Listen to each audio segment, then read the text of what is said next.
Model F keyboard restoration goes the extra mile. IBM Model F keyboard should need no introduction. IBM Model F is famous for its key mechanism.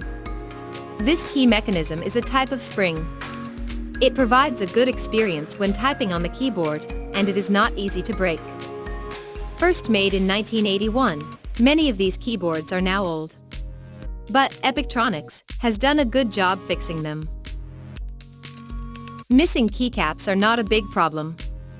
You can easily get new ones or old ones. Epictronics was more concerned with the foam inside the keyboard that was probably old. The foam in this couch is gross, and it can make the springs dirty. After taking apart the body and removing the foam pad, a new hole was made with a handy-dandy hole punch. You need to use a mallet and other strong tools to take apart the keyboard. You need similar tools when you put it back together. This video explains how robots and computers helped to make the keyboards better. These robots were impressive because they were precise and strong. Epictronics had to use something else when they could not get the right part.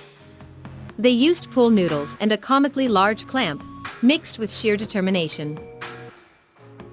In the video, there are some tricks. One is to heat up the coiled keyboard cord and make it straight again. Another is to use car polish on your plastic case. The first thing that you should do is make sure the plastic is not too wet. If it is, use a dry cloth to take some of the water off. Then use delicate hands to avoid breaking the texture of the plastic. A few people are making new keyboards for Model F. We recently wrote an article about one of these keyboards. It is great to see people keep these keyboards alive.